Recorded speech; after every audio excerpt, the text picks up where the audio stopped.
Hello YouTube, Robin Hood Bricks here, and today we're going to do something a bit different in Brick Nottingham, in that we're actually going to go behind the scenes and have a bit of a room tour and extend our tables to form the second standing hole over there. Right, so as I say, we're going to be behind the scenes today, so I won't apologise for showing you lighting, for example, or unmade tables, or even all of my work in progress and bits and all the rest of it, because it's going to be a warts and all display of what is going on the channel. And then we are going to extend the tables, as I say. So we're going to have the first table going exactly where the roller coaster is to the wall, and then we're going to have two more against that wall. And then that one that is there is going to be turned 90 degrees to kind of match up with the end of this one. And that will create a complete loop all the way along the back and around to there. And then lastly, or rather probably in the middle of that, we'll have this subway network, which currently runs all the way underneath here to, well, you can kind of probably see it a little bit in between. There we go, in between those tables. That's where it starts to turn. Well, that's actually going to go all the way to the very end now, because that site there on the lip of this table is going to be where the second subway station is going to be. So, a lot to be getting on with. I hope this is still an interesting video, even though it won't be involving building any new mocks or anything like that. But yeah, it's definitely an essential part of the process. So let's get over there and see what we have to do first. Right, so here we are on the far side. And I don't usually show all this because I like to have a nice sort of polished finish to my room wherever possible. But today we're getting a glimpse of absolutely everything that you don't normally see. Though I have tidied up, I must admit, so it's all neatly packed in boxes and everything in the right place and not spread out, as it sometimes gets quite disorderly. And I've also had a clean, and I get a lot of questions about cleaning my Lego room, keeping it spick and span, and these are the only tools I use. The device on the left is a duster. They're very good, these, picking up loads of dust, so they're great for flat surfaces and even bobbly ones. And the other one is just a handheld vacuum for largely the carpet.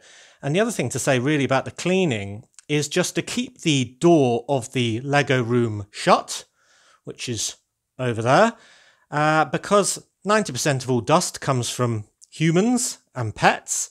So by keeping the door to the Lego room shut at all times, it just means that I'm avoiding most of the dirt rather than accumulating it and then having to clean it up.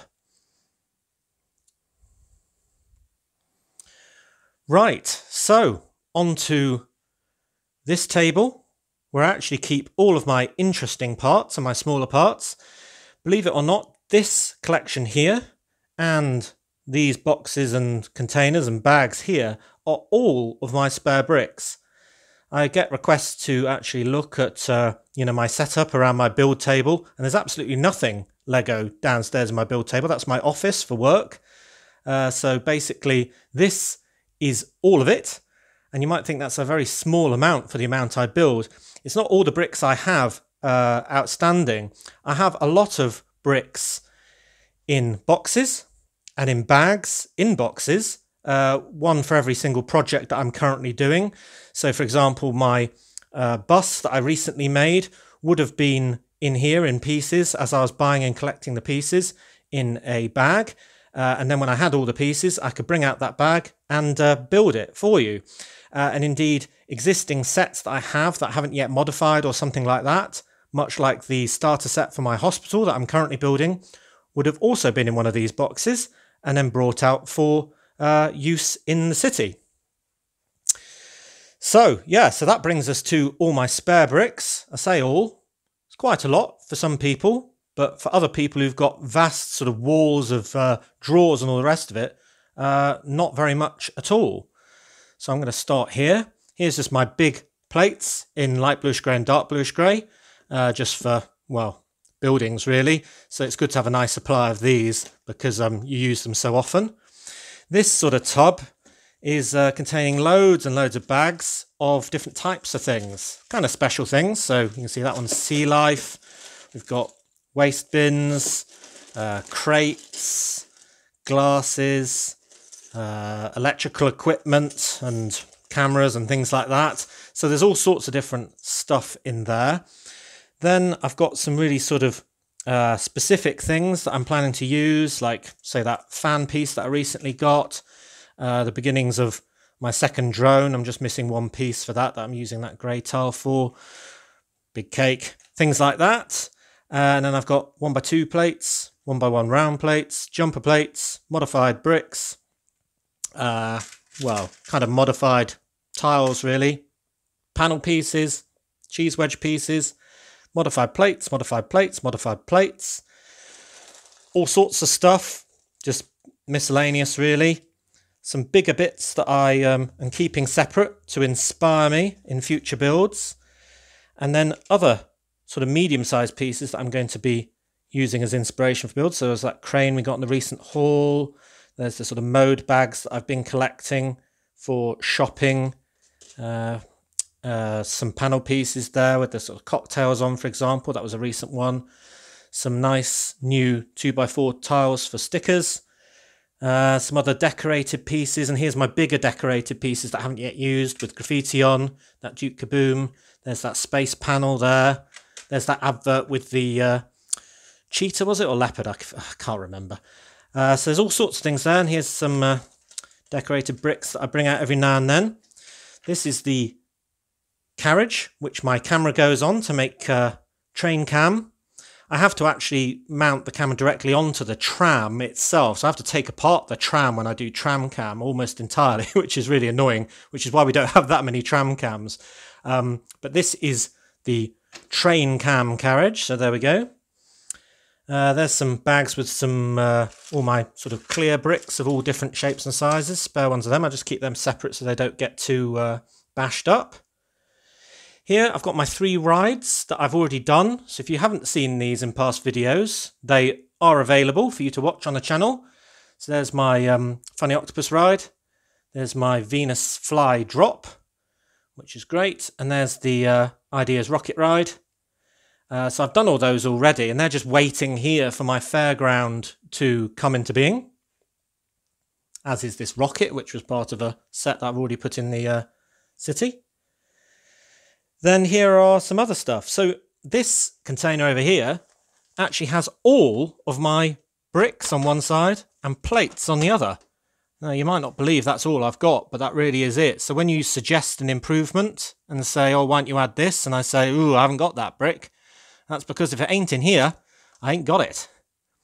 And then I've got a few more bags for tiles, other tiles in other colours, slopes, miscellaneous again, curved slopes, odd shaped plates.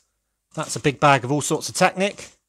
This is really big things like window frames.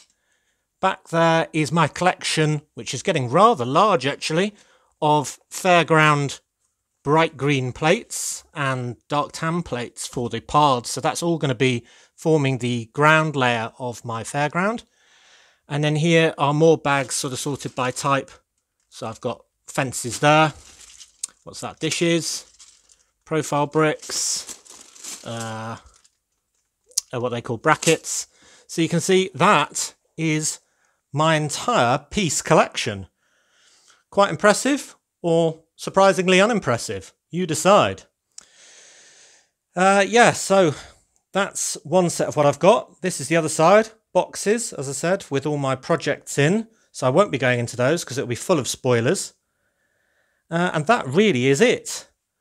I've got a few other things. Just got some tools over here. I've got my torch, tape measure, and my electric screwdriver, which I'll be using to put the legs on my tables. Some drinks cans for holding them up. We'll see them later. And these 2 large rides, which I'm going to be moving as part of the process of this and putting them into what will be the fairground. Because the fairground will be right about here. And then the last thing to show you, I suppose, before we start building things is down here. I've got some spare tables. So we've got the Linmon tables from IKEA. So here's the 100 by 61. Here's 120 by 61. So that's, what would that be? 4 feet by 2 feet, the bigger one, and 3 and a bit feet by 2 feet if you're in Imperial. So there you go. There is the tour of absolutely everything you don't normally see. And there's the edge of the the end of the subway line, which we're going to be extending. These pieces are just to hold together those flex track pieces, because I don't want it pinging off, because it is under a bit of strain in its current setup. Right, so that is the full tour.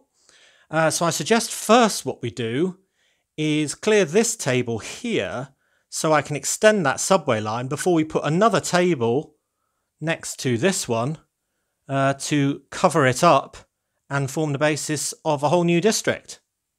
Cool. All right, so here is our extended subway train system. So you can see I've added some more straights along the back. And then we've got the curve made out of the flex track pieces. And then the straight all the way through underneath those tables all the way to the other station. So the first section of this will be the second station, which will be about that much, I think. And then we've got a little bit more straight before it goes around the corner. Now, the reason I've used flex track is because there's not actually enough space for 8 curved track pieces, just because of where the wall is and all the rest of it. So instead of having the normal equivalent of about 32 flex track pieces, I've only got a smaller number than that. So it's just a slightly tighter corner. So the train does have a little bit of trouble going around it, but it makes a nice sort of grinding clickety-clack noise, which is quite reminiscent of the subway, so I don't mind that. But it does mean that I've had to strengthen all of the connections with 2x2. I've used round tiles. They don't have to be round. It's just that I got these on a recent haul for a couple of pennies each. That's the reason why I'm using round ones, just because they're less useful elsewhere, and I've got quite a few of them. So they hold it all together, because when I did the subway system the first time, a couple of times this actually came apart. When I moved another part of the track, it would ping apart there, and then we had a derailment. And having a derailment underneath these tables, depending on where it happens, can be an absolute nightmare. So I've strengthened all the vulnerable joints. And another thing I've added is just a curved slope, a couple of places along the edge between the wall, so it always stays a good distance of one stud away from the wall, so it doesn't make any contact there either. So that's what is going on there. So we'll have the subway train do its inaugural lap of its new extended system. But before I do that, I'll show you the struts that I used to hold up the tables. So this lower table is a normal IKEA Linmon table, and it has the standard Adils legs, A-D-I-L-S. And the rest of my tables, though, are held up with these legs, which are actually telescopic, so you can adjust them to any height you want. And those ones are called Olov, O-L-O-V. I'll put all these details, if I remember, in the description of the video. But when I've got a table top on top of another table, obviously there's no space for legs. So what I use as a spacer is a drinks can. And actually, more specifically, I do a drinks can, 1 brick and 2 plates. So I make a sandwich, and I just use some bricks I don't really need. So I'm actually using slopes here, because I've got far too many of these black slopes for building my roof on my train station. So I can make a sandwich like that, and then use a can, and it's the exact right height that I need to keep these flat above my city, just the distance I need. Now you could say, why not use pieces of wood? I could if I was a craftsman as well, but the way of doing it this way means that I'm actually going to have exactly the same height on every single one, so I won't have any little sort of fettling or balancing problems, because they are all standard height by definition. And I've chosen Aqua Libra sparkling water with cucumber, mint and lime. And the reason behind that, there is actually a reason, it's just because I thought that might be less acidic than sort of Coke or something like that. So the can might not corrode as quickly over the years. So hopefully that's a long-term solution. Well, long-ish. And, you know, it's held up the rest of the city so far. So all along here, right from the very corner, is held up with cans. So, yeah, no problem to date. So the next stage after demonstrating the subway train is to put another tabletop on these 4 struts, 1, 2, 3, 4, and then we'll have another district of the city to build on. Right, let's get this subway going.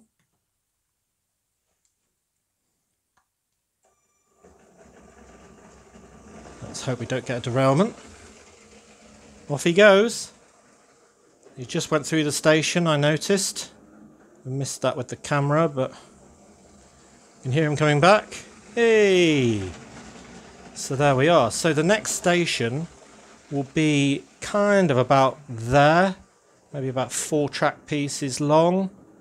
So about that.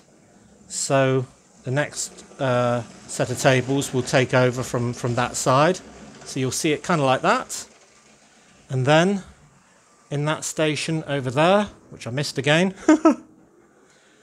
So this track is just very straight. I've actually used some of the other track pieces that are less useful in my city. So I've used switches here just so I needed fewer straight pieces just to make the distance. It doesn't really make much difference because you won't be able to see it. So anyway, good. So that was a success. I'll stop him. And I'll make that last strut and then put the table top on. And there we go, there's that tabletop in position. Very snug indeed, right up to the window, trapping the curtain there. It was actually too long, it was a 120 table, and I had to make it actually equal 118 centimetres, so I've cut a sliver right off that end to make it fit, but that means I've got a nice district which will have an airport roughly where the Ferris wheel is, and then a few other things, going into a farm I'm planning to do right in the corner, which will then link into what will be here, which will be the fairground, or the beginning of it anyway. So if I just duck down here, you'll see we've got the cans from the last table, and then we've got 1, 2 cans for this table, 3, 4 there. I'm sure it's not the best method, but you know, it works, so I'm kind of sticking with it. Oh, going the wrong way. There we go. And there's our train shooting off. You can see the next section is sponsored by 7-Up. And there comes the train on its way back. Some people have said, why don't I have a train cam for the subway? I mean, I could, but I don't think it'd be very exciting. But maybe you disagree. Let me know if you really want to see that. I can do it. It's quite fun seeing it here, I suppose. Good, good. Right, on to the next job. Now all these tables are slightly different sizes, and that is deliberate because they've been calculated to fit in the best order, to leave the smallest gaps in between them and to fill the room as much as possible. And the next space is here, and that requires this table that's got all my spare bricks on it to be turned 90 degrees and fit in there. So I might have to move some of the stuff on the floor first, but otherwise that should be a fairly easy job. So I may have to adjust the height actually of the legs. They look about the same, but if they aren't level, I will have to change that. The good thing about using the cans as supports is that you achieve an absolutely level playing field there between the two tops because, as I said, they're completely standardized in their height. But these adjustable legs do require tweaking, and they actually move relative to each other when you put a lot more weight on top of them as well. So when you build something, you might end up having to make the legs a little bit longer as they sink into the carpeted floor. Right, let's get on with this.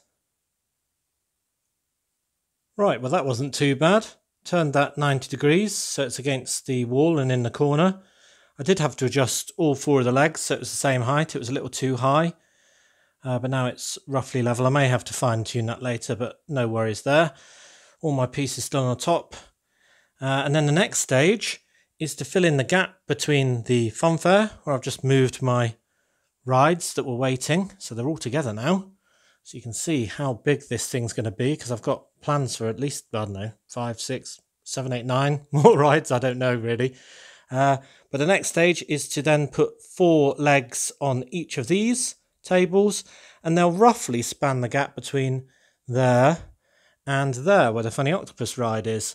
There will be some gaps. You can see in total it's about, well, I don't know, 15 centimetres or 6 inches. And that will be a gap that will be unavoidable, and I'll probably just split it between that join there, the join in the middle, and the join there, and therefore there'll only be sort of 2 inches in each of those 3 spots to span with a base plate or plates. I don't think that'll be a problem. Right, so I better get the legs, which are all down here, on. After putting on the legs of this first table, I realised that now the radiator that's mounted underneath this window is completely in the way of one of the legs, so I can't actually get the table near enough to the wall, just by a couple of inches. But it's a pretty important couple of inches, because I have to stand in this space and I need every inch I can get. So I think what I'll do is I'll take off the leg and bring it in a bit, well, sort of 10 centimetres or so towards the other end, and then hopefully it'll fit a bit better. Okay, so these tables are in. This is the slightly wider one, and that is the slightly narrow one. And I did manage to get the feet recessed on that back corner, and indeed on this side as well, just so I could get it closer to the table that was already in place that we did earlier over here.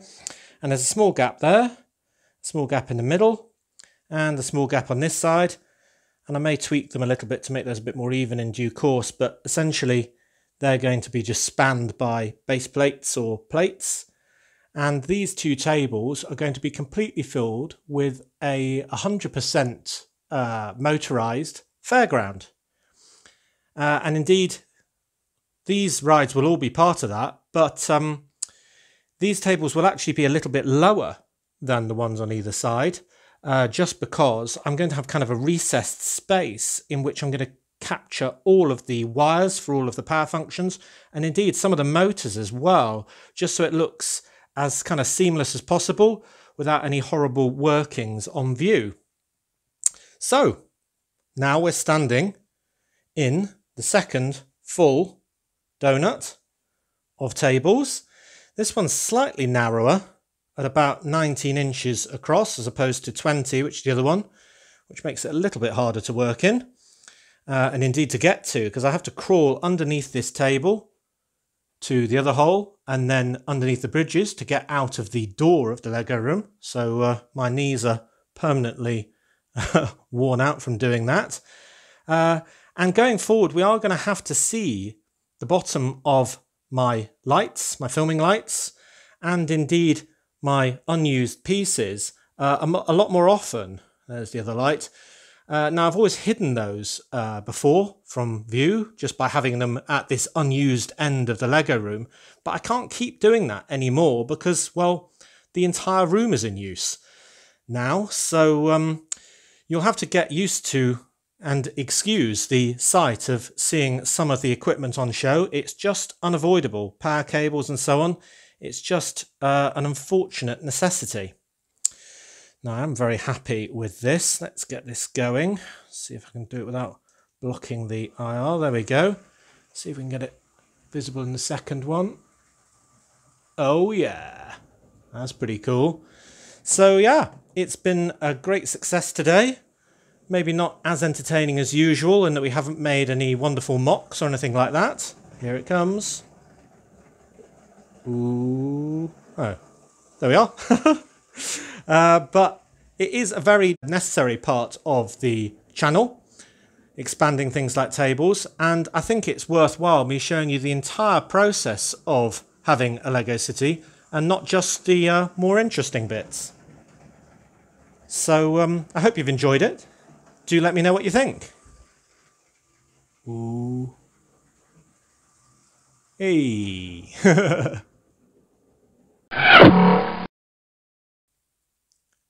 So as always, thank you very much for watching. It is appreciated. Do remember to like, comment and subscribe for more awesome LEGO videos. And next time on Robin Hood Bricks, we'll be doing a brick haul on Wednesday, and that'll be my first bricks and pieces order for quite a long time from LEGO, with some nice new interesting pieces. And then on Friday, we'll be doing part 2 of the hospital mock. See you then!